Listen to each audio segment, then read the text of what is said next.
Bismillahirrahmanirrahim. Assalamu alaikum dear students. I am Ataur Rahman. I am teaching you biology in MDCAT session. Dear students, today we will discuss FLP 8. To start discussion, let's move towards the board. Dear students, first question is detoxification of harmful drugs within cell is done by alpha, RER, beta, SER, Starly, ribosomes and delta digestive vacuole. और point ये है कि with in the cell जो detoxification of drug है वो in given option में से किसका फंक्शन है? अल्फा है RER, and we know that जो RER है इनके साथ लिंक्ड है राइबोसोम और इनका फंक्शन है कि they produce protein, because ribosome की वजह से they are involve in protein synthesis. इसका मतलब है इनका फंक्शन डिटॉक्सिफिकेशन में नहीं है। बीटा ऑप्शन है SER। जो इसके साथ और रेटिकुलम है जिनके साथ राइबोसोम एसोसिएटेड नहीं है उनकी सरफेस स्मूथ है, जिन्हें हम SER कहते हैं। SER के डिफरेंट फंक्शंस थे, उनमें से एक फंक्शन डिटॉक्सिफिकेशन है, अदर फंक्शन में transport of impulse and transport of material है। So right option is the beta SER। While Charlie ribosome है तो ribosome is a factory of protein, delta digestive vacuole है। और यह हमने पढ़ा था कि this is the cell food material जो टेक इन करेगा with the help of phagocytosis, इससे बनेगा फूड वैक्यूल और लाइसोसोम इसको डाइजेस्ट करेगा तो फिर बन जाएगा वो डाइजेस्टिव वैक्यूल। सो जो डाइजेस्टिव वैक्यूल है वो डिटॉक्सिफाई नहीं कर रहा हार्मफुल ड्रग्स को। क्वेश्चन नंबर 2 है blank form weak linkages with enzyme, alpha reversible inhibitors, beta irreversible inhibitors, charlie competitive inhibitors और डेल्टा है नॉन कंपेटिटिव इनहिबिटर्स। और पॉइंट यह है कि blank form weak linkage with enzymes. So we know that कि जो inhibitors हैं वो बाइंड करते हैं एंजाइम के साथ और एंजाइम की एक्टिविटी को ब्लॉक करते हैं, बट जो बाइंडिंग एबिलिटी है उस रेफरेंस से इनहिबिटर की डिफरेंट टाइप्स थी, रिवर्सिबल एंड इरिवर्सिबल। वो इनहिबिटर्स जो बाइंड करते हैं एंजाइम के साथ और परमानेंटली डिस्ट्रॉय कर देते हैं एंजाइम ग्लोबुलर स्ट्रक्चर को और एंजाइम रिवर्स नहीं हो सकते, उनको हम कहते हैं इरिवर्सिबल इनहिबिटर और वो स्ट्रॉन्ग लिंकेज बनाते हैं। इसका मतलब है कि बीटा राइट ऑप्शन नहीं हो सकती। अल्फा है रिवर्सिबल, तो रिवर्सिबल का मतलब है कि ये वो केमिकल्स हैं जो एंजाइम के साथ बाइंड करेंगे और जब कंडीशन चेंज की जाएगी तो ये एंजाइम से डिटैच होकर सेपरेट हो जाएंगे और एंजाइम अगेन से क्या हो जाएगा? एक्टिव हो जाएगा। So they form weak linkage. So right option is the alpha reversible inhibitor. Charlie और डेल्टा ये भी वीक लिंकेज बनाते हैं, लेकिन जो कंपिटिटिव और नॉन कंपिटिटिव हैं ये दोनों किसके अंडर आते हैं? रिवर्सिबल के। इसलिए जो बेस्ट ऑप्शन है वो अल्फा है। क्वेश्चन 3 है chiasmata formation proceeds the alpha crossing over, beta synapsis, Charlie pairing and delta pachytene. अब पॉइंट यह है कि विद इन द मियोसिस जो क्लासमेटर फॉर्मेशन है वो प्रोसीड्स द। सो डिफरेंट जो इवेंट्स हैं उनमें अगर सीक्वेंस हम देखें तो फर्स्ट ऑफ ऑल जो क्रोमेटिन है वो कंडेंस होगा क्रोमोसोम में, उसके बाद पेयरिंग ऑफ होमोलॉगस क्रोमोसोम है जिसको हम सिनेप्सिस कहते हैं, एंड सिनेप्सिस के बाद उनमें overlapping of non sister chromatids है, एंड ओवरलैपिंग के बाद क्या है? क्रॉसिंग ओवर है। सो बिफोर क्रॉसिंग ओवर क्या है? Before crossing over chiasmata formation. So right option is the alpha crossing over. While synapsis क्या है? Pairing of homologous chromosome. Charlie है पेयरिंग, सो भी पेयरिंग को हम कहते हैं वो क्या है? सिनेप्सिस है। डेल्टा पैकेटीन, पैकेटीन एक स्टेज है जिसमें क्या होता है? क्लासमेटा फॉर्मेशन भी है और प्लस क्रॉसिंग ओवर भी है। क्वेश्चन नंबर 4 है in mitochondria small knob like structure called F1 particles are found embedded in alpha outer membrane, beta inner membrane, Starly cristae delta matrix. So अगर हम देखें स्ट्रक्चर ऑफ माइटोकॉन्ड्रिया तो we know that उसकी 2 membrane होती हैं, this one is the outer और उसके बाद जो इनर मेम्ब्रेन है वो इनफोल्डिंग बनाती है और इन इनफोल्डिंग्स को हम क्रिस्टी कहते हैं। और जो नोब लाइक स्ट्रक्चर है वो इनर मेम्ब्रेन में क्या है? एम्बेडेड है। सो जो राइट ऑप्शन होगी वो बेसिकली क्या है? Beta inner membrane. Question number 5 है at the beginning of nuclear division the number of tubules found in centrioles that migrate to opposite poles is alpha 36, beta 72, charlie 54 and delta 108। और point यह है कि at the beginning of nuclear division with in the centrioles tubules कितने होंगे। So normally अगर हम देखें जो नॉन डिवाइडिंग सेल है, इस सेल के न्यूक्लियस के बाहर सेंट्रियोल पेयर फॉर्म में एग्जिस्ट कर रही है, और एक सेंट्रियोल में जो नंबर ऑफ ट्यूब्यूल्स है वो 27 है, बिकॉज 9 माइक्रोट्यूब्यूल्स ट्रिपलेट्स हैं। सो एज अ होल जो नॉन डिवाइडिंग सेल है उसमें जो सेंट्रियोल 2 हैं उनमें कितनी ट्यूब्यूल्स होंगी, तो आंसर है 54। अब यहां कंडीशन अप्लाई की गई है और वो है beginning of nuclear division, that's mean interface हो चुकी है और ये सेंट्रियोल डुप्लीकेट कर चुकी हैं। और कितने हो गए, टोटल 4 सेंट्रियोल हो गए हैं। 2 सेंट्रियोल में नंबर ऑफ ट्यूब्यूल 54 है, तो 4 में कितने होंगे, तो 54 plus 54 is equal to 108। So right option is the delta 108। Question 6 है, which one of the following organelles is found in both prokaryotic and eukaryotic cells, alpha centriole, beta endoplasmic reticulum, Charlie nucleus and delta ribosome. और point यह है कि कौन सी ऐसी organelle है जो prokaryote and within eukaryote दोनों में एग्जिस्ट कर रही है गिवन ऑप्शंस में से। अल्फा सेंट्रियोल है, तो सेंट्रियोल नॉन मेम्ब्रेनस ऑर्गेनेल है, और हम कहते हैं कि प्रोकैरियोट और यूकैरियोट में जो ऑर्गेनेल है उसमें सिमिलरिटी ये होगी कि जो नॉन मेम्ब्रेनस है वो दोनों में एग्जिस्ट करेंगे, लेकिन centriole among the non membranes वो ऑर्गेनेल है जो सिर्फ यूकैरियोट में एग्जिस्ट कर रही है, इसलिए अल्फा राइट ऑप्शन नहीं है। बीटा है एंडोप्लाज्मिक रेटिकुलम, तो ये मेम्ब्रेन बाउंडेड है, प्रोकैरियोट में एग्जिस्ट नहीं करेगी। चार्ली न्यूक्लियस है, तो न्यूक्लियस डबल मेम्ब्रेन बाउंडेड है, तो ये भी प्रोकैरियोट में एग्जिस्ट नहीं करेगी। डेल्टा राइबोसोम्स है, तो राइबोसोम्स प्रोकैरियोट एंड यूकैरियोट दोनों में एग्जिस्ट करते हैं, लेकिन डिफरेंस इनके साइज का है। यूकैरियोट में लार्जर राइबोसोम है, इसे हम 80S कहते हैं, और प्रोकैरियोट में स्मॉलर है, उसे हम 70S कहते हैं। क्वेश्चन नंबर 7 है, which of the following gives red colour with iodine, alpha starch, beta cellulose, charlie glycogen and delta chitin. अब पॉइंट यह है कि इनमें से कौन सा है जो रेड कलर प्रोवाइड करेगा with iodine solution. So alpha starch, starch provide blue colour with iodine solution, that's mean alpha right option नहीं है। बीटा सेलुलोज है, तो cellulose give no colour change with iodine solution, इसका मतलब है beta भी right option नहीं है। Charlie glycogen, so glycogen provide red colour with iodine solution, so right option is the Charlie. Chitin भी जो है वो कोई कलर प्रोवाइड नहीं करेगी। क्वेश्चन 8 है, blank are responsible for a mysterious brain infection in man, alpha viruses, beta viroid, Charlie prions और delta bacteria. और पॉइंट यह है कि इनमें से कौन सा है जो ब्रेन इन्फेक्शन कॉज कर रहा है, और मिस्टीरियस ब्रेन इन्फेक्शन है इन मैन। अल्फा वायरसेस हैं, तो वायरसेस डिफरेंट डिजीज कॉज कर रहे हैं, लेकिन वो मिस्टीरियस ब्रेन इन्फेक्शन कॉज नहीं कर रहे। बीटा विरोइड है, तो जो विरोइड है बेसिकली हम कहते हैं आरएनए को, और आरएनए जो डिजीज कॉज कर रहा है मेनली प्लांट्स में, that's mean beta B mysterious brain infection cause नहीं कर रहे मैन में। चार्ली प्रियॉन्स हैं, तो जो प्रियॉन्स हैं ये इन्फेक्शियस प्रोटीन है and they cause the mysterious brain infection in man, so right option is the Charlie. While जो बैक्टीरिया डेल्टा है दे कॉज डिफरेंट डिजीज, लेकिन मिस्टीरियस ब्रेन इन्फेक्शन कॉज नहीं कर रहे। क्वेश्चन 9 है, fatty acid consist of a hydrocarbon chains having alpha carboxylic acid, beta amino acid, Charlie succinic acid और delta है acidic acid. अब अगर हम देखें फैटी एसिड्स को, तो फैटी एसिड्स में क्या है, मेनली यहां पर स्टार्ट में कार्बन है with the carbon of carboxylic group, और इसके साथ अटैच है hydrocarbon chain, so right option is the alpha carboxylic acid.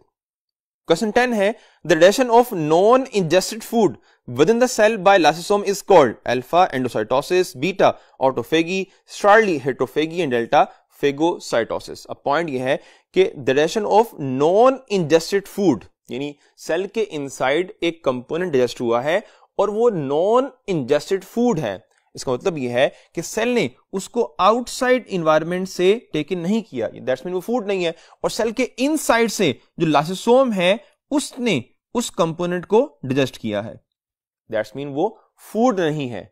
तो सेल के इनसाइड से अगर कोई कंपोनेंट डाइजेस्ट होगा तो वो कौन सा होगा, वो सेल की अपनी ही कोई क्या होगी, ओल्ड ऑर्गेनेल होगी, and this is called as autophagy, and lysosome is called as autophagosome. So right option is the beta autophagy, while alpha है एंडोसाइटोसिस. ये क्या है, सेल आउटसाइड से मटेरियल जो है जो टेक इन कर रहा है, that is called as endocytosis. और डेल्टा है फेगोसाइटोसिस. अगर ये मटेरियल सॉलिड है तो वो क्या कहलाएगी, that endocytosis is called as phagocytosis. और चार्ली है heterophagy. And what is heterophagy, autophagy में सेल इंटरनल पार्ट डाइजेस्ट हो रहा है, एंड हेट्रोफेगी में जो आउटसाइड से फूड आ रही है सेल में वो with the help of lysosome क्या हो रही है, डाइजेस्ट हो रही है. क्वेश्चन नंबर 11 है, pick up the mono unsaturated fatty acid, alpha butyric acid, beta oleic acid, charlie palmitic acid और डेल्टा है एसिडिक एसिड. अब पॉइंट ये है कि pick up the mono unsaturated fatty acids, यानी आपने बताना है इनमें से कौन सा ऐसा फैटी एसिड है जिसके कार्बन कार्बन के दरमियान में डबल बॉन्ड है लेकिन सिर्फ एक पूरी चेन में. सो अल्फा देखें, ब्यूटारिक एसिड, ब्यूटारिक एसिड में 4 कार्बन होती हैं और किसी भी कार्बन के दरमियान डबल बॉन्ड एग्जिस्ट नहीं करता. इसका मतलब है कि अल्फा राइट ऑप्शन नहीं है. Beta oleic acid, oleic acid में 18 कार्बन है, and with in the chain of carbon जो कार्बन नंबर 9 है और कार्बन 10 है, इनके दरमियान क्या कर रहा है, डबल बॉन्ड एग्जिस्ट कर रहा है. सो दैट्स मीन इस पूरी चेन में 18 कार्बन में एक ही डबल बॉन्ड है, तो ये क्या कहलाएगी, mono unsaturated fatty acid. Charlie है पाल्मिटिक एसिड, तो पाल्मिटिक एसिड में 16 कार्बन है और किसी भी कार्बन कार्बन के दरमियान में डबल बॉन्ड एग्जिस्ट नहीं कर रहा. दैट्स मीन जो पाल्मिटिक एसिड है वो क्या है, सैचुरेटेड फैटी एसिड है. डेल्टा है एसिडिक एसिड, एसिडिक एसिड में 2 कार्बन है और डबल बॉन्ड यहां भी एग्जिस्ट नहीं कर रहा. इसका मतलब है कि वो मोनो अनसैचुरेटेड नहीं है. Right option is the beta oleic acid. Question 12 है, ब्लड कंटेन्स ब्लैंक ऑक्सीजन पर 100 ml of blood when hemoglobin is 98% saturated.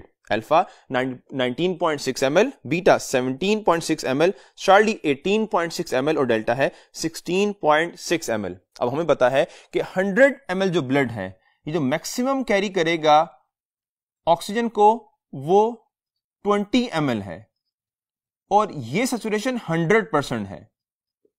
और अगर यही 98% सैचुरेशन होगी तो फिर कैरी करेगा 19.6 ml oxygen. So right option is the alpha 19.6 ml. Question 13 है, cane sugar is a alpha monosaccharide, beta disaccharide, Charlie oligosaccharide and delta polysaccharide. Carbohydrate की classification में 3 डिफरेंट कैटेगरीज हैं, मोनोसेकेराइड, ओलिगोसेकेराइड्स एंड पॉलीसेकेराइड. इनमें simplest monosaccharide है और complex और abundant क्या है, पॉलीसेकेराइड है. वाइल जो ओलिगोसेकेराइड है वो शॉर्ट चेन ऑफ क्या है, सेकेराइड यानी शुगर है. और शॉर्ट चेन कितनी, 2 से लेकर अप टू 10 मोनोसेकेराइड. और ओलिगोसेकेराइड के डिफरेंट टाइप्स हैं, डाइसेकेराइड, ट्राइसेकेराइड, टेट्रासेकेराइड अप टू द डेकासेकेराइड. अब यहां गिवन है केन शुगर, इसका मतलब है जो सुक्रोज है वो ओलिगोसेकेराइड होगी. लेकिन ऑप्शन बीटा अगर आप देखें तो उसमें मेंशन है disaccharide. So sucrose basically oligosaccharide है, बट विद इन ओलिगोसेकेराइड ये एक डाइसेकेराइड है. So right option is the beta disaccharide. Question 14 है, the optimum pH value for salivary amylase is alpha 4.50, beta 9.70, Charlie 6.80 और डेल्टा है 7.60. और point ये है, the optimum pH for the salivary amylase is, so जो salivary amylase है उसके लिए जो ऑप्टिमम पीएच है वो है 6.80. And what is optimum pH, हमने ये बात पढ़ी थी, जिस पीएच पे एंजाइम मैक्सिमम वर्क करेगा वो पीएच एंजाइम की ऑप्टिमम पीएच है. और अगर पीएच उस वैल्यू से डिक्रीज या इंक्रीज करेगी, this will change the ionization of the enzyme and as well as substrate. और अगर ये मेंटेन रही तो एंजाइम क्या हो जाएगा, डीनेचर हो जाएगा और उसकी वर्किंग क्या हो जाएगी, खत्म हो जाएगी. अल्फा है 4.50, सो 4.50 is the optimum pH of sucrase. Beta है 9.70, सो 9.70 is the optimum pH of the arginase. Delta है 7.60, सो 7.60 is the optimum pH of the catalase. Question 15 है which one of the following have maximum resistance against decay? Alpha glycogen, beta lignin, Charlie cellulose and delta chitin. अब point यह है कि इनमें से जो given option में डिफरेंट मॉलिक्यूल्स हैं, इनमें सबसे ज्यादा रेजिस्टेंस एबिलिटी किस में है? अल्फा ग्लाइकोजन है, तो ग्लाइकोजन डिजेस्ट हो सकता है और ये इन्वायरमेंट को रेजिस्ट नहीं कर सकता, इन्वायरमेंटल कंडीशन चेंज होगी, इस पे अफेक्ट होगा, तो ये स्टेबल मॉलिक्यूल नहीं है। बीटा लिग्निन है, तो लिग्निन भी कंपैरेटिवली जो है वो स्टेबल नहीं है। चार्ली सेलुलोज है, सेलुलोज स्टेबल जरूर है लेकिन कंपैरेटिवली नहीं है। डेल्टा काइटिन, काइटिन इन तमाम मॉलिक्यूल में सबसे ज्यादा क्या है? रेजिस्टेंस एबिलिटी रखती है। So right option is the delta chitin.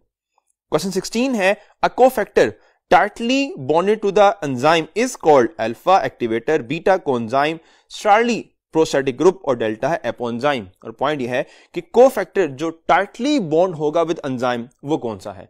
सो हमने ये पॉइंट पढ़ा था कि एंजाइम को रिक्वायर्ड है non protein part for its proper action. अब जो नॉन प्रोटीन पार्ट है वो डिफरेंट कैटेगराइज है। एक कैटेगरी इनऑर्गेनिक की है और जो इनऑर्गेनिक है वो एक्टिवेटर है बिकॉज वो डिटैचेबल है। अदर ऑर्गेनिक है, ऑर्गेनिक में फर्दर कैटेगरीज हैं इस बेस पर कि कौन सा लूजली अटैच होगा और कौन सा टाइटली बॉन्ड होगा। सो जो लूजली अटैच है वो कोएंजाइम और जो टाइटली बॉन्डेड है वो बेसिकली प्रोस्टैटिक ग्रुप है। So right option is the Charlie prosthetic group. While जो एपोएंजाइम है वो क्या होता है कि अगर एंजाइम में से उसके नॉन प्रोटीन पार्ट को रिमूव कर दें तो remaining is called as apoenzyme और ये इनएक्टिव एंजाइम है। और अगर एंजाइम के साथ अटैच कर दें उसका नॉन प्रोटीन पार्ट तो फिर वो बन जाता है होलो एंजाइम जो कि बेसिकली एक्टिव एंजाइम है। क्वेश्चन 17 है following are the intragenic interaction except alpha dominance, beta recessiveness, Charlie codominance and delta epistasis. अब पॉइंट यह है कि फॉलोइंग आर इंट्राजेनिक इंटरेक्शन, यानी इसका मतलब यह है कि इनमें से जो गिवन ऑप्शन है उनमें डिफरेंट जो है क्या है? Intragenic, that's mean with in the gene ही इंटरेक्शन है।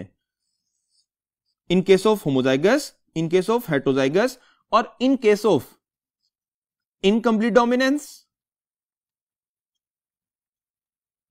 और in case of codominance W plus W over dominance हो गई एंड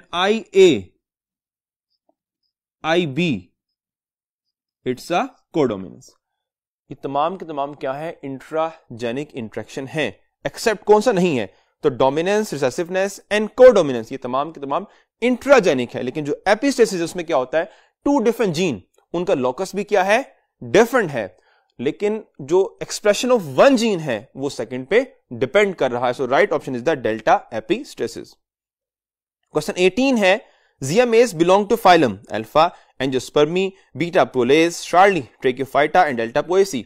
सो क्वेश्चन ये है कि जो जीमेज और जियामेज है बिलोंग टू फाइलम, तो फाइलम या डिवीजन हम कह सकते हैं because with in the plant हम यूज करते हैं डिवीजन के वर्ड को, और यहां पे दोनों ही मेंशन है, डिवीजन भी और फाइलम भी, और वो एक ही है, दैट इसका चार्ली ट्रेकियोफाइटा। वह जो एंजियोस्पर्मी है वो इसकी क्लास है, वह जो पोलेज है वो इसका ऑर्डर है, और जो पोएसी है वो इसकी फैमिली है। क्वेश्चन 19 के लिए हम मूव करते हैं towards the next part of the board. Athlete foot is a disease caused by alpha bacteria, beta virus, Charlie fungus and delta arthropod. And athlete foot and plus ringworm, we know that कि both are caused by imperfect fungi. इसका मतलब है कि it's a infection caused by fungi. So right option is the Charlie fungus. While जो bacteria है, viruses हैं, they cause different type of infection. और जो arthropods के different animals हैं, they act as vector for the different disease causative agent. Question 20 है a typical neuron at rest exhibits alpha more negative outside than inside, beta है more positive outside than inside, Charlie है no charges on either side और delta है equal charges on either side. अब point ये है कि neuron cell at rest, so अगर हम देखें न्यूरॉन सेल को, this one is the neuron cell rest condition में, जिसमें ये कोई भी इंपल्स कंडक्ट नहीं कर रहा, तो इनसाइड क्या है? नेगेटिव है चार्ज, और आउटसाइड क्या है? पॉजिटिव है। सो इस रेफरेंस जो राइट ऑप्शन बनेगी वो है beta more positive outside than inside.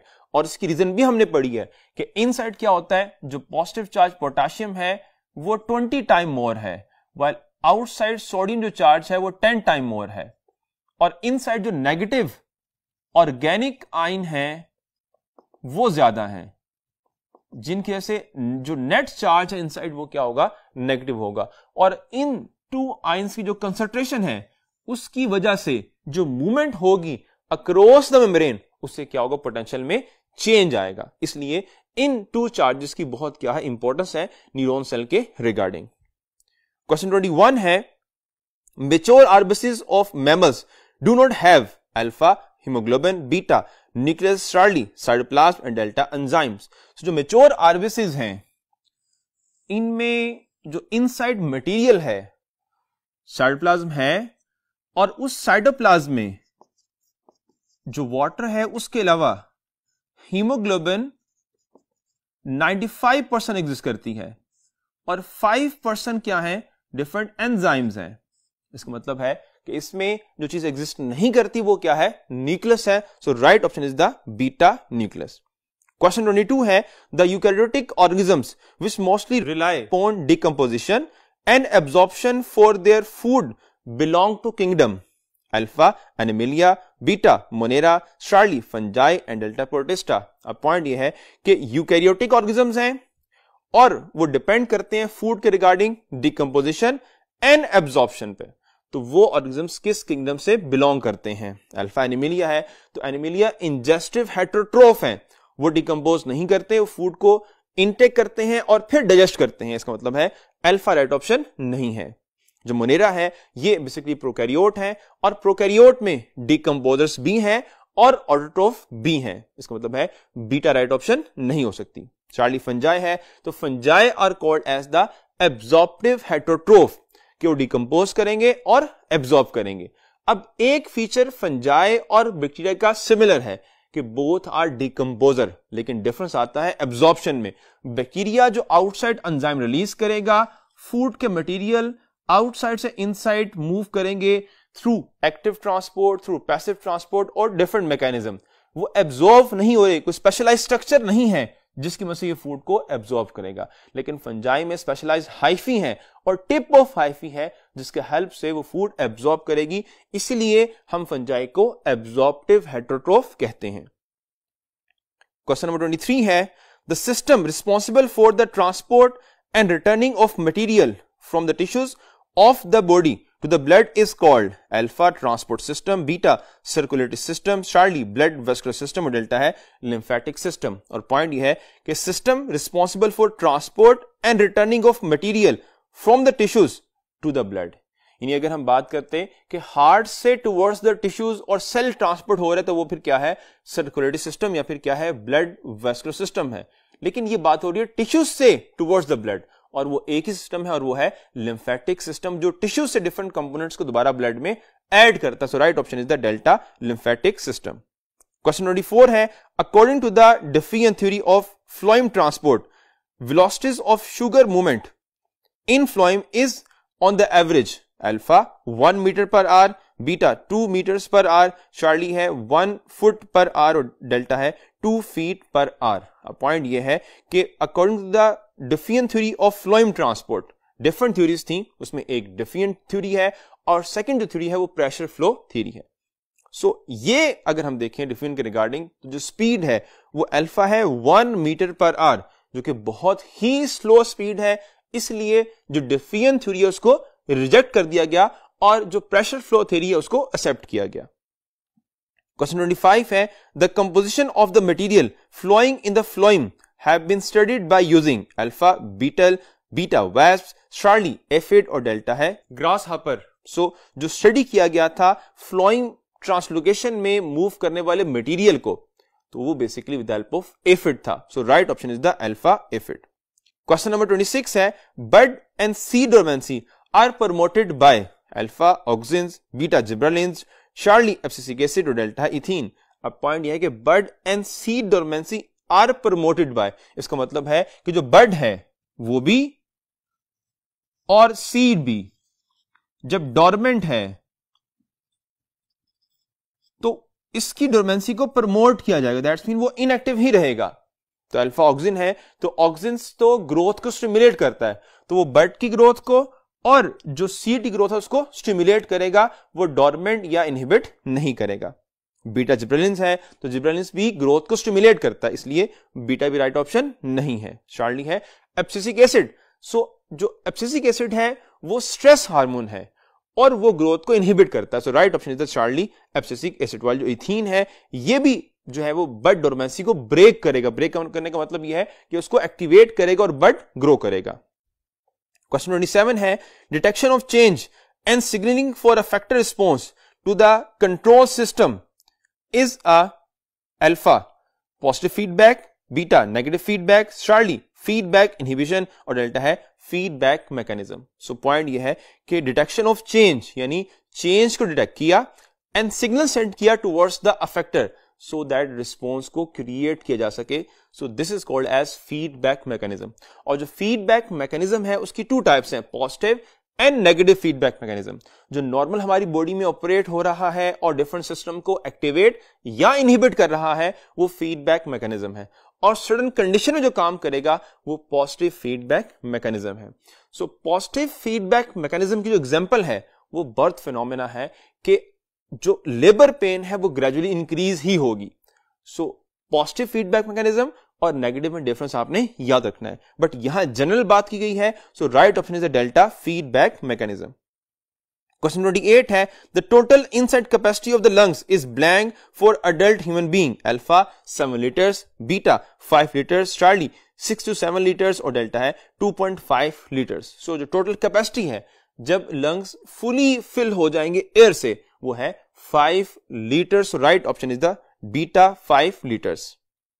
Question 29 है juxtamedullary nephron are specifically instrument in the production of alpha urine, beta dilute urine, Charlie concentrated urine और डेल्टा है हाइपरटोनिक यूरिन। अब वी नो दैट जो kidney है, kidney के structure का और जो फंक्शन का यूनिट है वो बेसिकली इनसाइड एग्जिस्ट करने वाली ट्यूब्यूल्स हैं जिसे हम कहते हैं नेफ्रॉन। अब नेफ्रॉन का फंक्शन है यूरिन प्रोडक्शन और two different type of nephron है, cortical nephron and juxtamedullary nephron. So जो juxtamedullary नेफ्रॉन है उनके बारे में कहा जाता है कि वो एक स्पेशल इंस्ट्रूमेंट है for the production of concentrated urine. So यहां यही बात की गई है, इसलिए राइट ऑप्शन है चार्ली कंसंट्रेटेड यूरिन। क्वेश्चन 30 है chordae tendineae are fibrous cords associated with alpha outlet valves, beta inlet valves, Charlie है स्फिंक्टर वेल्व्स और डेल्टा है सेमी ल्यूनर वेल्व्स। अब पॉइंट है जो कोर्डिया टेंडिना है they are the fibrous cord associated with, तो we know that कि heart में जो अपर हार्ट चैम्बर है वो एट्रिया है और लोअर हार्ट चैम्बर वेंट्रिकल है।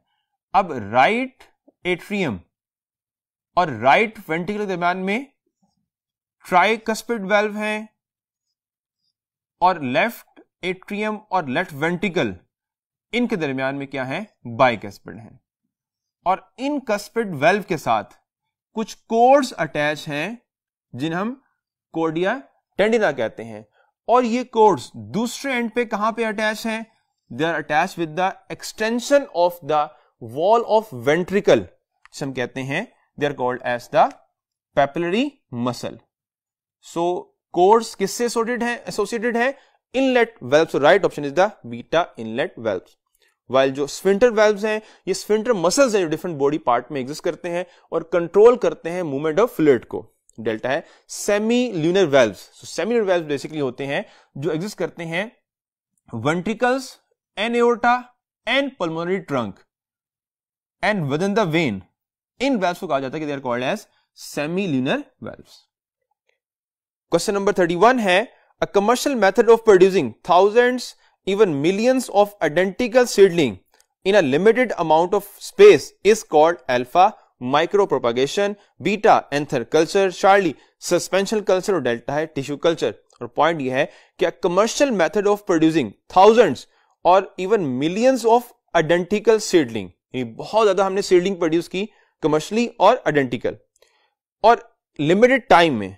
सो ये क्या है, so it's a alpha micro propagation, beta है एंथर कल्चर। इसमें क्या होता है, हम एंथर से सेल सेपरेट करते हैं, उसे केमिकली स्टिमुलेट करेंगे कि वो डिवाइड करे, चूंकि ये हैप्लॉइड है, और फिर ये नंबर ऑफ सेल बनाए, एंड देन फर्दर इसको अगेन से हम केमिकली स्टिमुलेट करेंगे कि ये अपनी कॉपी प्रोड्यूस करे, n+n, और हो जाएगा 2n। सो इस टेक्निक को हम कहते हैं एंथर कल्चर टेक्निक। चार्ली है सस्पेंशन कल्चर। इसमें करते हैं हम एक सस्पेंडेड फॉर्म में सेल का कल्चर बनाते हैं, सो दैट ये जो सेल हैं वो सिर्फ डिवाइड करें, और डिवीजन के बाद जो सेल है वो हमारे लिए डिफरेंट टाइप्स ऑफ प्रोडक्ट को सिंथेसाइज करें। डेल्टा टिश्यू कल्चर है, तो प्लांट से हम डिफरेंट टिश्यूज को, और स्पेशली जो मेरिस्टेम टिश्यूज हैं उन्हें हम आइसोलेट करते हैं, और इन टिश्यूज को हम प्रोवाइड करते हैं सूटेबल कंडीशन, और ये टिश्यूज ग्रो करते हैं, उनसे ब्रांचेस बनती हैं, और इन ब्रांचेस को यूज करते हुए हम जो डिफरेंट प्लांट्स हैं वो जनरेट करते हैं, और ये तमाम के तमाम प्लांट्स क्या होंगे, आइडेंटिकल होंगे, इन्हें हम क्लोनल प्लांट्स कहते हैं। क्वेश्चन नंबर 32 है antibodies are actually alpha globular proteins, beta structural proteins, Charlie fibrous proteins, और डेल्टा है ग्लाइकोलिपिड्स। और पॉइंट ये है कि एंटीबॉडीज आर एक्चुअली, यानी एंटीबॉडीज इन 4 कैटेगरी में से किस कैटेगरी से बिलोंग करती हैं। अल्फा है ग्लोबुलर प्रोटीन्स, सो एंजाइम्स और antibodies they are the functional protein, and functional protein belong to globular category, so right option is the alpha globular proteins, while जो structural proteins हैं वो basically fibrous proteins होती हैं, और delta है glycolipids, ये basically conjugated molecule है। Question 33 है during swallowing nasal opening is closed by alpha hard palate, beta soft palate, charlie epiglottis, और डेल्टा है larynx। अब पॉइंट ये है कि during swallowing nasal opening is closed by, so this is the structure और diagram। इसमें क्या होता है, we know that कि swallowing में जो टंग है ये मूव करती है upward and then backward, और जो bolus है ये पुश करेगी towards the back of oral cavity, लेकिन जो meanwhile जो soft palate है this will move upward, और ये nasal cavity जो है इसे close कर देगा, so right option is the soft palate, और वो है बीटा। while दूसरे एंड पर जो close होगा ट्रेकिया, और उसमें हम कह सकते हैं ग्लोटिस, वो कैसे होगा कि जो एपिग्लोटिस है वो मूव करेगा इसी वजह से इन अ मोर और लेस हॉरिजॉन्टल फॉर्म, और इसके इस मूवमेंट से क्या होगा, ग्लोटिस वो क्या होगा, पार्शली क्लोज हो जाएगा। सो अगर क्वेश्चन आपको आ जाए रिगार्डिंग द एपिग्लोटिस, उसे कौन क्लोज कर रहा है, तो आप कहेंगे ग्लोटिस को क्लोज कर रहा है एपिग्लोटिस। क्वेश्चन 34 है pick up the steroid hormone alpha oxytocin, beta cortisone, Charlie vasopressin, और डेल्टा है एपिनेफ्रीन। और पॉइंट यह है कि pick up the steroid hormone, so alpha देखें oxytocin, it's a polypeptide hormone, that's mean ये स्टीरॉयड नहीं है। बीटा कोर्टिसोन है, so cortisone is a steroid hormone. Charlie vasopressin है, तो वैसोप्रेसिन बेसिकली एडीएच है, ये भी पॉलीपेप्टाइड हार्मोन है। और डेल्टा है epinephrine, so epinephrine is a amino acid derivative hormone. अब पॉइंट याद रखें कि 2 हार्मोन हमारी बॉडी में जो बुक में आपकी गिवन है वो पॉलीपेप्टाइड्स हैं, ऑक्सीटोसिन एन प्लस एडीएच। इसके अलावा जितने भी हार्मोन्स बनते हैं फ्रॉम द एड्रिनल कॉर्टेक्स वो स्टीरॉयड हैं। इसके अलावा गोनेड से बनने वाले हार्मोन्स भी क्या हैं, स्टीरॉयड हैं। सो जो अमाइनो एसिड डेरिवेटिव है वो कौन से हैं, thyroxine, epinephrine and nor epinephrine, ये सारे के सारे बेसिकली क्या है, अमाइनो एसिड डेरिवेटिव है। इससे हटकर जो बाकी हार्मोन है वो क्या है, प्रोटीन इन नेचर है। क्वेश्चन 35 है क्रोमोसोम्स में widely differ in alpha location, beta function, Charlie composition, और डेल्टा है अपीयरेंस। सो पॉइंट यह है कि क्रोमोसोम में वाइडली डिफर इन। अब यहां पे एग्जांपल आप देखें, for example human being we have 46 chromosomes, और हर सेल में 46 ही एग्जिस्ट करते हैं। अब जो 46 हैं ये पेयर्स की फॉर्म में 23 पेयर्स हैं, और लोकेशन क्या है, विद इन न्यूक्लियस। कंपोजिशन क्या है, प्रोटीन एंड डीएनए, और फंक्शन क्या है कि इनमें इंफॉर्मेशन स्टोर है। दैट्स मीन लोकेशन, फंक्शन और कंपोजिशन ये इनमें सिमिलर है, इनमें डिफरेंस नहीं है। डेल्टा है अपीयरेंस। सो अपीयरेंस अगर देखें पेयर नंबर 1 से लेकर अप टू पेयर नंबर 23, क्या तमाम क्रोमोसोम की जो अपीयरेंस, जो शेप है, जो उनकी आर्म की लेंथ है, वो इक्वल है? तो आंसर है नो। सो जो वेरी करेंगे वो है बेसिकली डेल्टा अपीयरेंस। क्वेश्चन 36 है active uptake of blank from the ascending limb और thick loop of Henle is promoted by the action of aldosterone, alpha potassium ions, beta sodium ions, Charlie chloride ions और delta calcium ions। So point यह है कि जो ascending limb of loop of Henle है वहां से aldosterone का action हो रहा है, तो कौन सा जो आयन है वो वहां से एक्टिवली मूव करेगा? तो बेसिकली वो है sodium ions. Right option is the beta. Question 37 है Which one of the following graphs shows the effect of pH on the catalysis carried out by sucrase, alpha, beta, Charlie and delta? अब आपको इनमें से कोई graph भी relate करता हुआ नजर नहीं आएगा, बट पॉइंट है अभी देखें कि हर ग्राफ की आप पीक देखें और उस पीक को डाउनवर्ड रिलेट करें पीएच के साथ।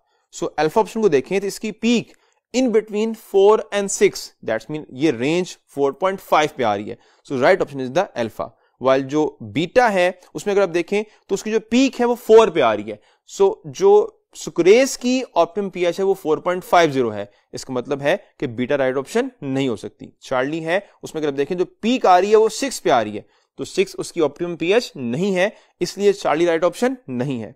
डेल्टा को अगर आप देखें तो डेल्टा की पीक 2 पे आ रही है, तो 2 जो ऑप्टिमम पीएच है वो पेप्सिन के लिए, सुक्रेज के लिए नहीं है, इसलिए डेल्टा राइट ऑप्शन नहीं होगी। क्वेश्चन 38 है the part of forebrain which is required for learning is alpha hypothalamus, beta amygdala, Charlie cerebellum and delta hippocampus. अब पॉइंट यह है कि ब्रेन का वो पार्ट जो रिक्वायर्ड है लर्निंग के लिए वो कौन सा है? अल्फा हाइपोथैलेमस है। So hypothalamus is a major centre for coordination with in the brain, because ये नर्वस कोऑर्डिनेशन भी है and also involve in chemical coordination, लेकिन लर्निंग के लिए ये इंपॉर्टेंट नहीं है। बीटा अमेग्डाला है, तो अमेग्डाला का फंक्शन फियर, रेज और सेक्सुअल अरोजल में है। चार्ली सेरिबेलम है, तो सेरिबेलम वॉलेंट्री मूवमेंट्स को कंट्रोल कर रहा है, बैलेंसिंग कर रहा है एंड मेमोरी स्टोर कर रहा है फॉर बिहेवियर। इसका मतलब है चार्ली भी राइट आंसर नहीं है। बट डेल्टा जो हिपोकैम्पस है, hippocampus store memory for learning और लॉन्ग टर्म मेमोरी है। सो लर्निंग के लिए जो इंपॉर्टेंट है वो है hippocampus. So right option is the delta. Question 39 है following are the neurotransmitters mostly involve in synaptic transmission with in the CNS except alpha dopamine, beta adrenaline, Charlie serotonin और delta acetylcholine. और question ये है कि इनमें से most of जो chemicals mention है वो वर्क करते हैं as a neurotransmitter with in the CNS except, यानी दैट्स मीन जो नहीं है।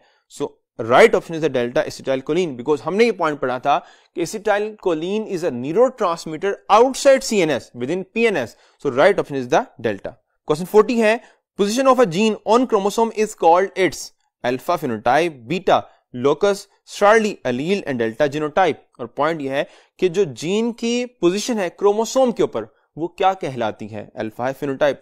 तो फिनोटाइप हम कहते हैं किसी भी जीन का जो फिजिकल एक्सप्रेशन है, जो बाहिर नजर आ रही है, वो फिनोटाइप है। इसका मतलब है कि फिनोटाइप उसकी पोजीशन नहीं है। सो अल्फा राइट ऑप्शन नहीं हो सकती। बीटा है locus. So locus is a position of gene on chromosome, या फिर हम कह सकते हैं डीएनए। और इन दोनों में से किसी एक को चूज करना होगा अगर आपको, तो फिर आप चूज करेंगे डीएनए को। बट यहां क्वेश्चन है जस्ट लोकेशन का ऑन क्रोमोसोम, तो उसे लोकस कहते हैं। So right option is the beta. While जो अलील है ये पार्टनर ऑफ जीन है, वाइल डेल्टा जीनोटाइप है किसी भी ट्रेट का जो फिजिकल एक्सप्रेशन है वो फिनोटाइप, और उसका जो जेनेटिक कंप्लीमेंट है उसे हम कहते हैं वो उसका जीनोटाइप है। क्वेश्चन 41 है non polarizing band of myofibril have a midline called alpha Z line, beta M line, Charlie A zone और delta A band। अब पॉइंट यह है कि non polarizing band of myofibril. अब हमने ये पॉइंट पढ़ा था कि जो मायोफिब्रिल है उसके डिफरेंट एरियाज हैं, उसमें लाइट बैंड है और ए बैंड है। ए बैंड को हम कहते हैं बेसिकली वो क्या है? ए बैंड एन आइसोट्रोपिक और ये पोलराइजिंग लाइट है। वाइल इससे हटकर जो सेकंड पार्ट है वो बेसिकली क्या है? आई बैंड है। आई बैंड आइसोट्रोपिक है और ये नॉन पोलराइजिंग है। और आई बैंड को जो लाइन डिवाइड कर रही है वो बेसिकली क्या है, वो जी लाइन है। So right option is the alpha G line. While जो एम लाइन है वो क्या है, ए बैंड का जो मिडल एरिया है वो एज जोन है, एज जोन को बाइसेक्ट कर रही है एक लाइन और उसको हम कहते हैं वो क्या है, एम लाइन है। क्वेश्चन नंबर 42 है, following are the names of the same enzyme except alpha rubisco, beta phosphofructokinase, Charlie है रिबोलोज बिसफॉस्फेट कार्बोक्सिलेज और डेल्टा है ribulose bisphosphate oxygenase. So same name है एक ही एंजाइम के, लेकिन कौन सा नहीं है। सो अल्फा, चार्ली और डेल्टा ये एक ही एंजाइम के डिफरेंट नेम है। So right option is the beta phosphofructokinase, जो कि एक डिफरेंट एंजाइम है बिकॉज रुबिस्को वर्क करता है within Calvin cycle, while phosphofructokinase work कर रहा है with in the aerobic respiration.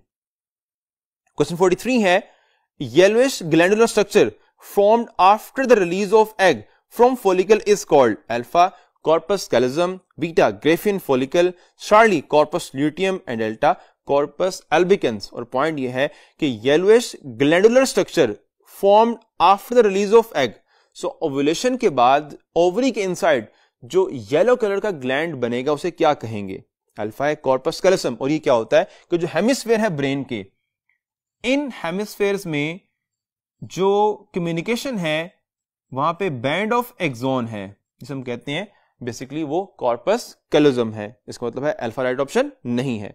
Beta है ग्रेफियन फॉलिकल, ये क्या होता है, सेकेंडरी फॉलिकल्स जिसके इनसाइड सेकेंडरी ओसाइड या आप कह सकते हैं एग एग्जिस्ट करता है बिफोर ओव्यूलेशन, उसे हम कहते हैं वो ग्रेफियन फॉलिकल है या फिर क्या है सेकेंडरी फॉलिकल्स है।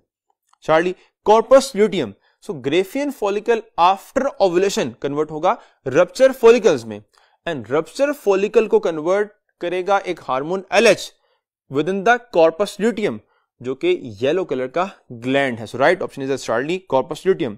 वाइल जो डेल्टा कॉर्पस एल्बिकन्स है, डे 28 पर जब कॉर्पस ल्यूटियम डिजेनरेट करेगा तो उस वक्त जो न्यू फॉर्म उसकी बनेगी after degeneration, that is called as corpus albicans, लेकिन ये आपकी बुक में मेंशन नहीं है। क्वेश्चन 44 है, the type of bond present in all levels of organization of proteins is alpha hydrogen bond, beta disulphide bond, Charlie ionic bond और delta है peptide bond. अब जो डिफरेंट लेवल हैं प्रोटीन स्ट्रक्चर के और उसमें जो प्रोटीन बॉन्ड एग्जिस्ट कर रहा है, इसे देखने के लिए हम मूव करते हैं towards the next part of the board. So different जो प्रोटीन स्ट्रक्चर के लेवल हैं, फर्स्ट वन इज द, हम कहते हैं कि वो प्राइमरी स्ट्रक्चर है और वो लीनियर चेन है अमाइनो एसिड की, और ये कब बनेगी, जब between amino acid peptide bond बनेगा। फिर ये चेन क्वाइल होगी और जो न्यू स्ट्रक्चर बना है वो क्या है, सेकेंडरी है, और फर्दर इस चेन में बेंडिंग एंड फोल्डिंग होगी तो फिर बनेगा टर्शरी स्ट्रक्चर, और जब डिफरेंट टर्शरी स्ट्रक्चर में फर्दर इंटरेक्शन क्रिएट होगा तो वो बनेगा क्वार्टरनरी स्ट्रक्चर। अब ये जो डिफरेंट लेवल है उसमें फर्स्ट पेप्टाइड बॉन्ड की वजह से है, सेकेंडरी स्ट्रक्चर बनेगा because of the hydrogen bond, और जो टर्शरी है वो hydrogen bond, disulphide linkage and ionic bond, और जो क्वार्टरनरी स्ट्रक्चर है वो हाइड्रोजन, आयनिक एंड हाइड्रोफोबिक। लेकिन अगर आप देखें कि वो कौन सा बॉन्ड है जो तमाम में एग्जिस्ट कर रहा है, और वो सिर्फ पेप्टाइड बॉन्ड है, यहां पे बना, इन तमाम में आएगा, और सेकंड जो तमाम में एग्जिस्ट कर रहा है वो हाइड्रोजन है, आप कह सकते हैं वो 3 में एग्जिस्ट करेगा, secondary, tertiary and quaternary. Hydrogen जो है वो बॉन्ड प्राइमरी में एग्जिस्ट नहीं करता, तो फर्स्ट बॉन्ड जो तमाम में है वो पेप्टाइड बॉन्ड है, और सेकंड आप कह सकते हैं जो मोस्ट ऑफ में है, एक में नहीं है, और वो है hydrogen bond.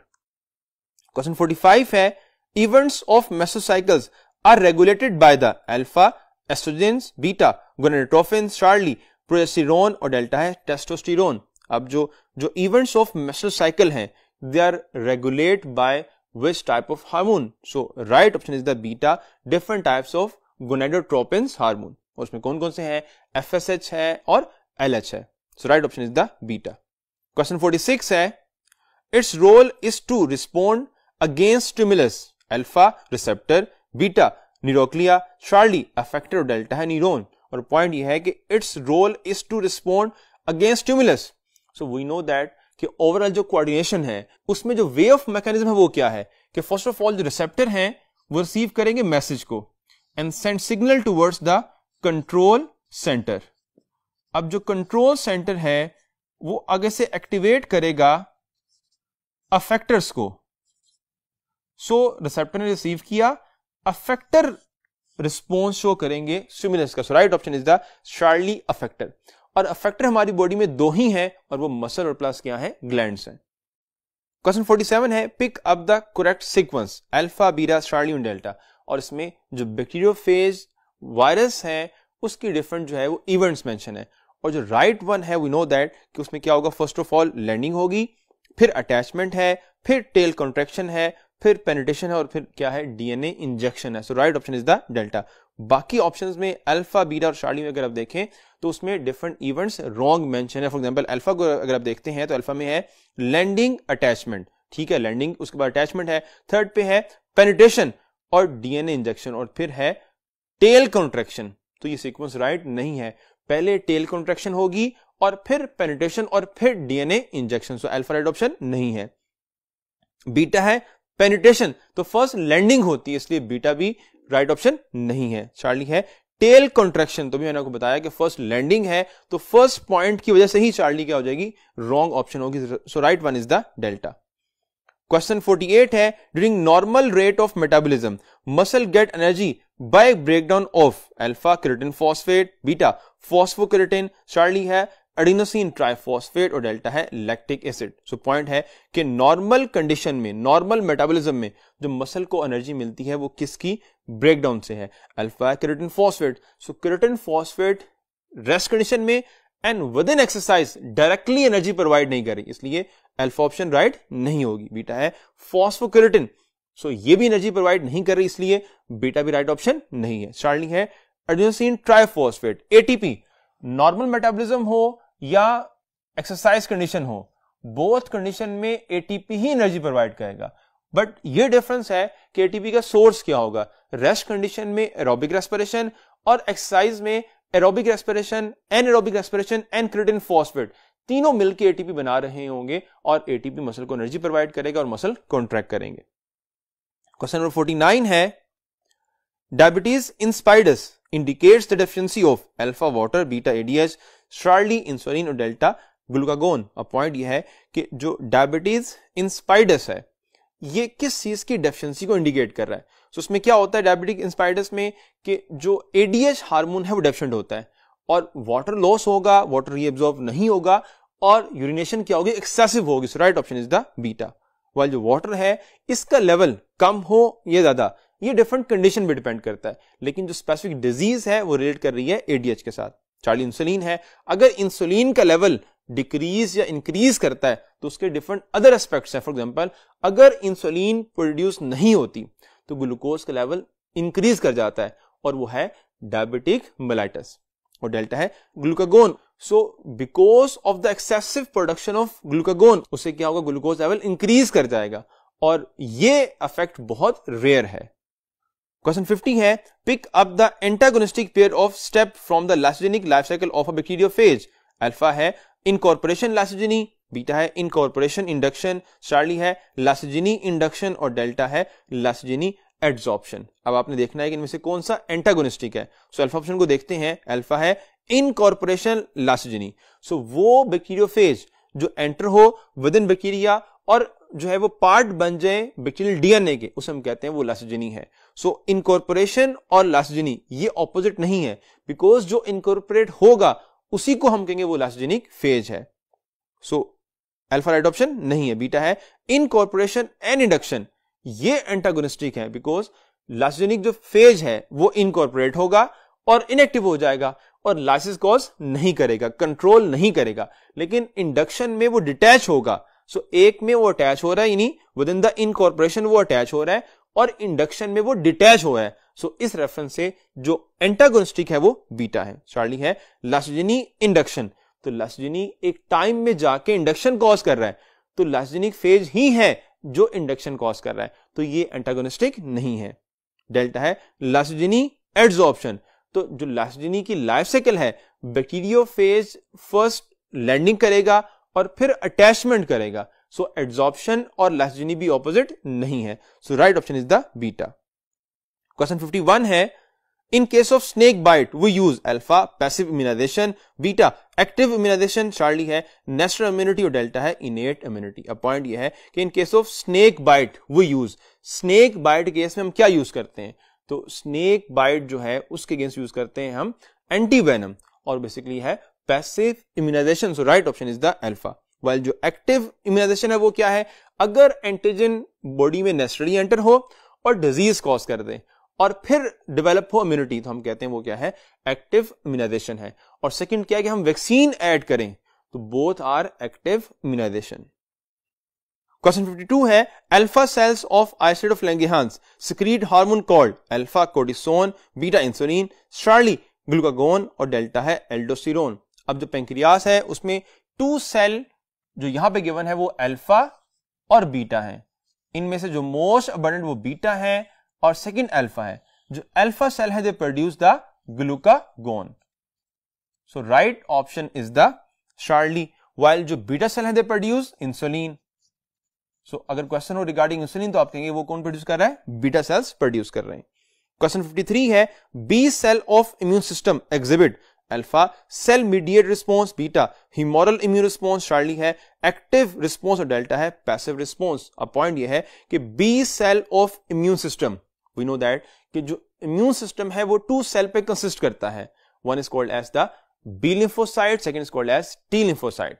And with in the definition of immunity 2 points mention थे कि इम्यूनिटी में क्या होता है, बॉडी आइडेंटिफाई करती है एंट्री ऑफ द माइक्रोब्स को और फिर एक्टिवेट करती है सेल को और सेल डिस्ट्रॉय करेंगे उस माइक्रोब को.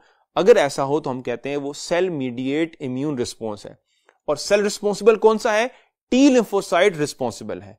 और अगर सेल प्रोडक्ट डीएक्टिवेट करे या डिस्ट्रॉय करे माइक्रोब को तो हम कहते हैं वो ह्यूमोरल इम्यून रिस्पॉन्स है. और यहां पूछा हुआ है बी सेल का. सो बी सेल रिस्पॉन्सिबल है किसके, ह्यूमोरल इम्यून रिस्पॉन्स के. So right option is the beta humoral immune response. Question number 54 है these are derivatives of phosphatidic acids alpha fats, beta phospholipids, charlie waxes and delta terpenoids. so जो lipids हैं उनकी definition क्या थी कि they are heterogeneous group of compound related to the fatty acids. अब further different जो heterogeneous compounds हैं उनकी डिफरेंट केमिकल कंपोजिशन है. अल्फा फैट्स है तो फैट्स बेसिकली हम कहते हैं ये लिपिड्स हैं और इनकी डिफरेंट फॉर्म होगी कि वो सैचुरेटेड है या फिर क्या है, अनसैचुरेटेड है. बीटा फॉस्फोलिपिड्स हैं, इनको हम डिफाइन करते हैं कि वो डेरिवेटिव क्या है, फॉस्फेटिडिक एसिड है. So right option is the beta. Charlie waxes है तो waxes are mixture of different compound. और डेल्टा टर्पेनॉइड्स हैं, they are the building block और बिल्डिंग ब्लॉक का नाम क्या है, आइसोपेरिनॉइड्स. क्वेश्चन 55 है the inner membrane of mitochondria is folded to form finger like structure called alpha cristae, beta vesicles, charlie matrix and delta cisternae. अब बात है inner membrane of mitochondria. सो मैंने भी आपको बताया था कि आउटर मेम्ब्रेन है और फिर उसके क्या है, इनर मेम्ब्रेन है. और इस इनर मेम्ब्रेन में क्या है, फर्दर नॉब लाइक स्ट्रक्चर है. लेकिन ये जो इनर मेम्ब्रेन है इसमें जो फोल्डिंग्स बन रही हैं ये बेसिकली क्या है, तो they are called as they are cristae. Right option is the alpha cristae. अब इस क्रिस्टी के इनसाइड अगर आप देखें जो ये जो स्पेस बनती है यहां पे क्या सोल्यूशन है, this is called as it's a matrix. और इस मैट्रिक्स में डीएनए है, इसी मैट्रिक्स में राइबोसोम है और इसी मैट्रिक्स में क्या होता है, क्रब साइकिल केमिकल रिएक्शन होता है. क्वेश्चन 56 है the terminal acceptor in respiratory transport chain is alpha oxygen, beta cytochrome A, charlie cytochrome A3 and delta H2O. So within respiratory chain first component था coenzyme Q, then cytochrome B, उसके बाद cytochrome A और फिर साथ क्या है, A3 है. और B से पहले यहां पर क्या आता है, C आता है. सो यहां पे जितने भी NADH ऑक्सीडाइज होंगे और वो इलेक्ट्रॉन प्रोवाइड करेंगे, इलेक्ट्रॉन ट्रांसपोर्ट चेन से ये मूव करेगा और अल्टीमेटली कौन रिसीव करेगा उस इलेक्ट्रॉन को, रिसीव करेगा oxygen. Right option is the alpha oxygen.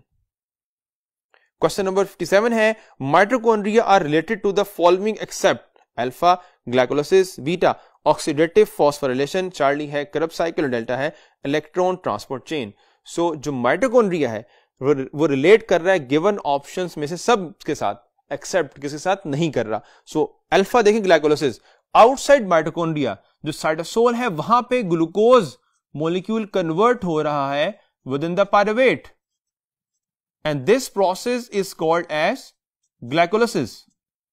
और पायरुवेट मूव कर रहा है विद इन माइटोकॉन्ड्रिया, और पायरुवेट की oxidation, Krebs cycle and respiratory chain, ये तमाम एसोसिएट है किसके साथ? विद माइटोकॉन्ड्रिया, लेकिन ग्लाइकोलाइसिस नहीं है। So right option is the alpha glycolysis.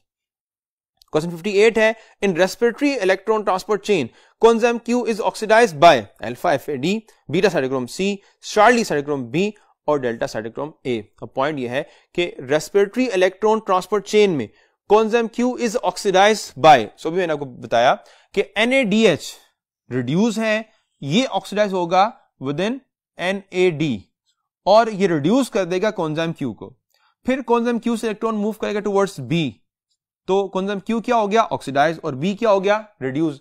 B से इलेक्ट्रॉन मूव करेगा टुवर्ड्स C, तो B क्या हो गया? ऑक्सीडाइज, और C रिड्यूस। C से फिर A, तो जब C से टुवर्ड्स A मूव करेगा तो C ऑक्सीडाइज और A क्या हो जाएगा? वो रिड्यूस हो जाएगा। और यहां पूछा हुआ regarding the oxidation of the coenzyme Q, और वो करवा रहा है cytochrome B। So right option is the Charlie cytochrome B।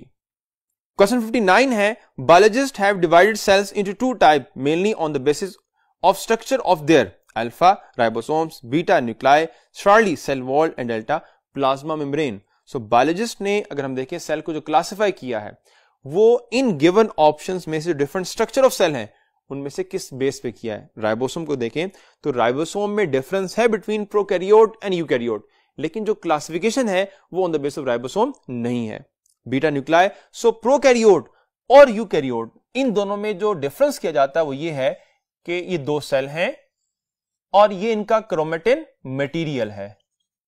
अब डिफरेंस बेसिकली ये है कि क्रोमेटिन मटेरियल कंट्रोल करता है सेल के तमाम फंक्शंस को, बट डिफरेंस ये है कि एक सेल में उसके अराउंड लेयर या इन्वेलप एग्जिस्ट कर रहा है और सेकंड के अराउंड एग्जिस्ट नहीं कर रहा। इस बेस पर ये क्या है? प्रोकैरियोट और ये क्या है? यूकैरियोट। अब फर्दर इनमें और बहुत सारे डिफरेंसेस हैं, लेकिन जो क्लासिफिकेशन है वो on the base of nucleus है। So right option is the beta.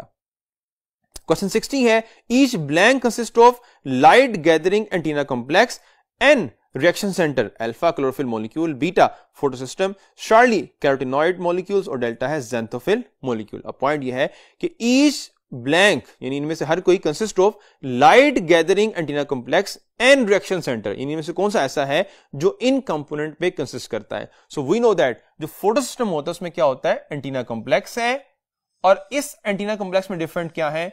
Pigments हैं, और प्लस साथ क्या है? रिएक्शन सेंटर है। सो जो राइट ऑप्शन बनेगी वो है बेसिकली फोटो सिस्टम, जिसमें दो कंपोनेंट्स होते हैं। Right option is the beta photo system. While जो क्लोरोफिल मॉलिक्यूल है with in antenna complex and with in reaction centre क्या होगा? यहां पे क्लोरोफिल मॉलिक्यूल एग्जिस्ट करेंगे, लेकिन डिफरेंस क्या है कि रिएक्शन सेंटर में क्लोरोफिल ए मॉलिक्यूल जो कि मेन मॉलिक्यूल है, जबकि जो एंटीना कॉम्प्लेक्स है उसमें अदर टाइप ऑफ क्या क्लोरोफिल और प्लस कैरोटीन्स और क्या ज़ैंथोफिल है। सो चार्ली कैरोटीन्स मॉलिक्यूल है और डेल्टा ज़ैंथोफिल मॉलिक्यूल है, तो कैरोटीन्स और ज़ैंथोफिल इस एंटीना कॉम्प्लेक्स में होंगे because they are the accessory pigments. Question 61 है, the part of sarcomere that consist of only thin filament is called alpha I band, beta A band, charlie H band और delta M line. So point है the part of sarcomere that consist of only thin filament. So अगर हम recall करें structure of sarcomere को, सो to ji line के दरमियान जो area था हमने कहा था वो क्या है? वो सार्कोमियर है। और सार्कोमियर में डिफरेंट रीजन्स हैं। सपोज दैट हमने कहा था उसका जो डार्क एरिया है वो ए बैंड है, और डार्क एरिया में जो थिन फिलामेंट हैं वो भी आ रहे हैं, और ये जी लाइन है और ये आई बैंड है। सो आई बैंड वो एरिया है जिसको हमने लाइट कहा था, और यही वो पॉइंट है जहां पे सिर्फ क्या आ रहे हैं? थिन फिलामेंट्स आ रहे हैं। वाइल जो ए बैंड है इसमें थिन फिलामेंट भी है और प्लस क्या है? थिक फिलामेंट भी है। वाइल जो ए बैंड का एज जोन ऐसा जोन है जिसमें सिर्फ क्या है? थिक फिलामेंट का पार्ट आ रहा है, उसमें थिन फिलामेंट नहीं आ रहे। So right option is the alpha I band. Question number 62 है, in the recombinant DNA technology plasmids are used as alpha enzymes, beta genetic material, charlie probes and delta vectors. अब point ये है कि within recombinant DNA technology जो plasmids हैं उनका use क्या है? अल्फा है एंजाइम्स। सो प्लाज्मिड्स बेसिकली डीएनए मॉलिक्यूल है, ये एंजाइम नहीं है, इसलिए अल्फा राइट ऑप्शन नहीं होगी। Beta genetic material. सो जो प्लाज्मिड है वो जेनेटिक मटेरियल जरूर है, लेकिन विद इन रिकम्बिनेंट उसको हम यूज नहीं कर रहे एज अ जेनेटिक मटेरियल, उसको यूज कर रहे हैं as a carrier molecule. So right option is the delta vector. While जो चार्ली प्रोब्स है ये क्या होता है? ये सीक्वेंस ऑफ न्यूक्लियोटाइड है जो रेडियो एक्टिव होगा या फ्लोरेसेंट होगा और हमें आइडेंटिफाई करेगा स्पेसिफिक सीक्वेंस को।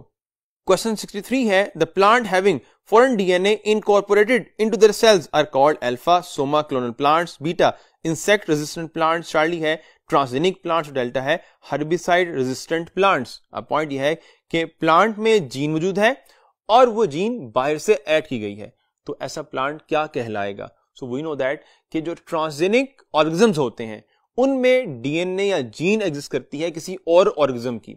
अब वो ट्रांसजेनिक ऑर्गेनिज्म प्लांट भी हो सकता है, बैक्टीरिया भी और एनिमल भी। सो अगर ऐसी जीन एग्जिस्ट करेगी प्लांट में तो हम कहेंगे वो प्लांट ट्रांसजेनिक प्लांट है। अब वो जीन आगे फर्दर डिफरेंट कैरेक्टर की हो सकती है, यानी वो जीन हमने ऐड की होगी सो दैट हम प्लांट को बनाए हर्बिसाइड रेजिस्टेंट या हम उसको बनाए इंसेक्ट रेजिस्टेंट, लेकिन वो प्लांट में कहलाएगा, वो प्लांट कहलाएगा ट्रांसजेनिक प्लांट। और उस जीन इंसर्ट करने की वजह से उसमें डिफरेंट क्या होगा? एबिलिटीज क्रिएट होंगी। So right option is the charlie transgenic plants. While जो अल्फा सोमा क्लोनल प्लांट्स हैं ये टिश्यू कल्चरिंग में हम प्रोड्यूस करते हैं। एक कैटेगरी थी वहां पे क्लोनल प्लांट्स की जो हम जनरेट करते हैं with the help of the tissue culturing. While जो आर्टिफिशियल एम्ब्रियो या सोमेटिक एम्ब्रियो हम प्रोड्यूस करते हैं तो वो प्लांट क्या होते हैं? सोमा क्लोनल प्लांट्स होते हैं। क्वेश्चन नंबर 64 है restriction endonucleases cleave the blank of DNA duplex, alpha nitrogenous base pairs, beta pentose sugars, Charlie phosphodiester bonds और डेल्टा है हाइड्रोजन बॉन्ड्स। अब पॉइंट ये है कि जो restriction endonucleases हैं अगर हम देखें तो this one is the DNA molecule और ये एंजाइम बाइंड करेंगे डीएनए के साथ और ये क्लीव कर देंगे इस पैटर्न के साथ डीएनए को कि इसमें क्या होगा? स्टिकी एंड्स जनरेट होंगे। सो ये ब्रेक करें बेसिकली फोस्फोडाइस्टर बॉन्ड को। इसकी वजह से जो हाइड्रोजन बॉन्ड है वो भी ब्रेक हो रहा है, लेकिन हाइड्रोजन बॉन्ड वीक लिंकेज है। मेन जो लिंकेज है वो फोस्फोडाइस्टर बॉन्ड जो कि कोवेलेंट बॉन्ड है, जब उसको ब्रेक करेंगे तो ऑटोमेटिकली क्या होगा? जो हाइड्रोजन बॉन्डिंग है वो भी टूट जाएगी। सो ये एंजाइम ब्रेक कर रहे हैं चार्ली फोस्फोडाइस्टर बॉन्ड को। So right option is the charlie. Question 65 है smokers cough decrease in absorptive area, breathlessness and increase airway resistance are the symptoms of alpha lung cancer, beta tuberculosis, charlie emphysema और delta asthma। अब point ये है कि smokers cough decrease in absorptive area, यानी जो absorptive area वो decrease होगा, breathlessness हो जाएगी। ये जो डिफरेंट सिम्टम्स हैं वो इन गिवन ऑप्शन में से किस कंडीशन के हैं? Alpha lung cancer. इसके डिफरेंट सिम्टम्स होंगे, डिपेंड करता है कैंसर किस पार्ट में डेवलप हुआ है और किस स्टेज में है। बीटा ट्यूबरक्लोसिस है, इसके सिम्टम्स ये नहीं है बिकॉज बैक्टीरिया ग्रो करेगा तो वो लाइनिंग को डिस्टर्ब करेगा और उसमें एक सिम्टम है वो कफ के साथ ब्लड का आना है। सो यहां पे ये पॉइंट मेंशन नहीं है, यानी ऑप्शन में स्टेटमेंट में अगर हम देखें तो ट्यूबरक्लोसिस के सिम्टम्स नहीं है। चार्ली है एम्फिज्मा। तो एम्फिज्मा में क्या होता है कि जब स्मोकर्स कफ स्मोकिंग करता है तो उसमें जो डिफरेंट केमिकल्स हैं वो एल्वुलाई की वॉल को वीक करते हैं और कफिंग से क्या होगा? जो डिफरेंट एल्वुलाई है वो रप्चर होंगे और एक लार्ज सैक बन जाएगा और लार्ज सैक बनने से क्या होगा? उसका जो रेस्पिरेटरी एरिया है वो डिक्रीज होगा और उसमें क्या कह सकते हैं? एब्जॉर्प्शन डिक्रीज हो जाएगी, यानी कम ऑक्सीजन कैरी होगी। सो ये सिम्टम जो मेंशन है वो किसके हैं? चार्ली एम्फिज्मा के हैं। वो डेल्टा जो अस्थमा है इसमें क्या होता है? अस्थमा में डिफरेंट केमिकल्स प्रोड्यूस होते हैं और एक हिस्टामीन है जो कि कॉन्ट्रैक्ट कर देता है किसको? ब्रोंक्यूल्स को, यानी आप कह सकते हैं अस्थमा एलर्जिक रिएक्शन है और स्टेटमेंट में इसके सिम्टम्स मेंशन नहीं है। क्वेश्चन नंबर 66 है life feels comfortable in massive water bodies even in super cold season of the year due to the alpha heat capacity of water, beta heat of vaporisation of water, charlie है specific heat of vaporisation of water और delta है solvent properties of water. So with in the different water bodies जो living things हैं वो survive करते हैं different heat change में, तो उसकी रीजन क्या है? उसकी रीजन ये है कि जो वाटर है वो उस हीट को एब्जॉर्ब करेगा और उस एब्जॉर्प्शन से उसका जो टेम्परेचर है वो स्लो चेंज होगा। तो क्या होगा, टेम्परेचर वेरिएशन का यहां के लाइफ के ऊपर इफेक्ट नहीं होगा। और ये जो प्रॉपर्टी है वाटर की basically specific heat capacity of water है। So right option is the alpha, heat capacity of water. While जो heat of vaporisation of water है ये एक्ट करती है for the thermoregulation. Question number 67 है restriction endonucleases are naturally occurring enzymes of alpha viruses, beta fungi, Charlie plants and delta bacteria. And we know that कि जो restriction endonucleases हैं ये हमने आइसोलेट किए हैं बैक्टीरिया से। सो ये नेचुरली बैक्टीरिया में एग्जिस्ट करते हैं सो दैट बैक्टीरिया अपने आप को प्रोटेक्ट कर सके from the viral attack. So right option is the delta bacteria. Question 68 है the total number of genetic codon is alpha 4, beta 20, स्टारली 64 और डेल्टा 61। अब पॉइंट ये है कि total number of genetic codon कितने हैं। सो टोटल जो कोडोन है वो 64 है, बिकॉज ये बात कही गई थी कि 3 न्यूक्लियोटाइड मिलकर अगर एक कोडोन बनाए तो ट्रिपलेट केस में कितने बनेंगे, 64 बनेंगे। अब जो 64 कोडोन है इनमें से 61 किसके लिए है, फॉर अमाइनो एसिड है, और जो 3 कोडोन है वो किसी भी अमाइनो एसिड के लिए नहीं है, वो स्टॉप कोडोन है। वाइल जो 20 बीटा में मेंशन है ये कब राइट आंसर हो सकता है, अगर आपसे क्वेश्चन हो जाए कि मोस्ट ऑफ प्रोटीन कितने अमाइनो एसिड से मिलके बनी है। दैट्स मीन ये जो 61 कोडोन की बात की है फॉर अमाइनो एसिड, ये कितने अमाइनो एसिड के लिए है, तो 61 जो कोडोन है ये 20 अमाइनो एसिड के लिए है in most of proteins. While जो 4 है टाइप्स ऑफ न्यूक्लियोटाइड्स कितने होंगे, तो वो 4 डिफरेंट टाइप्स ऑफ न्यूक्लियोटाइड्स हैं और उनके डिफरेंट सीक्वेंस से मिलकर ये जो है 64 कोडोन बनेंगे। क्वेश्चन 69 है the extra chromosomal DNA of a certain bacteria is called alpha, probe, beta, palindrome, charlie, plasmid and delta, prion. अब पॉइंट ये है कि extra chromosomal DNA of certain bacteria, and we know that हमने बात पढ़ी थी कि this one is the bacteria. इस बैक्टीरिया में इसका अपना क्रोमेटिन मटेरियल है और इससे हटके जो एक्स्ट्रा क्रोमोसोमल डीएनए वो बेसिकली क्या है, वो प्लाज्मिड है। So right option is the plasmid, Charlie.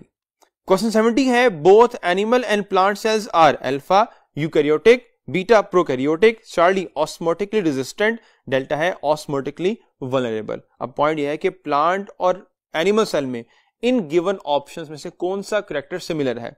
Alpha है यूकैरियोटिक, सो प्लांट और एनिमल दोनों बिलोंग करते हैं यूकैरियोट से। So right option is the alpha, क्योंकि दोनों में क्या होता है, यूकैरियोटिक सेल एग्जिस्ट करता है। बीटा प्रोकैरियोटिक है तो ये राइट ऑप्शन नहीं है बिकॉज दोनों ही प्रोकैरियोट नहीं है। चार्ली है ऑस्मोटिकली रेजिस्टेंट।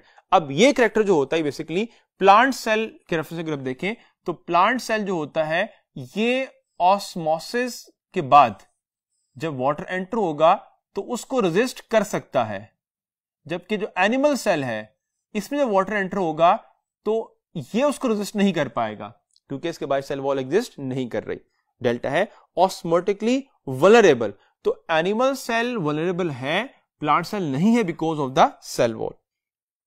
क्वेश्चन 71 है which the following is not present in most plant cells, alpha Golgi apparatus, beta lysosomes, Charlie peroxisome and delta nucleus. अब पॉइंट यह है कि इन गिवन ऑप्शंस में से जो डिफरेंट ऑर्गेनेल्स एंड स्ट्रक्चर हैं वो मोस्ट ऑफ प्लांट में एग्जिस्ट नहीं करते, वो कौन सा है, अल्फा है गोल्जी ऑपरेटस।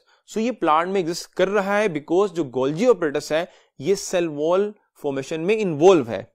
बीटा लाइसोसोम है तो लाइसोसोम जो है ये मोस्ट ऑफ प्लांट में एब्सेंट है बिकॉज लाइसोसोम का फंक्शन डाइजेशन में है और प्लांट खुद अपनी फूड सिंथेसाइज करते हैं, वो फूड इनटेक नहीं करते इसलिए उनको डाइजेशन की जरूरत नहीं है। So right option is the beta. While peroxisome और न्यूक्लियस ये मोस्ट ऑफ प्लांट में एग्जिस्ट कर रहा है। क्वेश्चन 72 है blank of proteins are present in cell membrane, alpha 60 to 80%, beta 20 to 40%, Charlie 10 to 20%, delta है 20 to 30%। और पॉइंट ये है कि प्रोटीन की अमाउंट क्या है within cell membrane, so protein की अमाउंट है 60 to 80%। Right option is the alpha. While जो लिपिड्स हैं वो 20 to 40% है।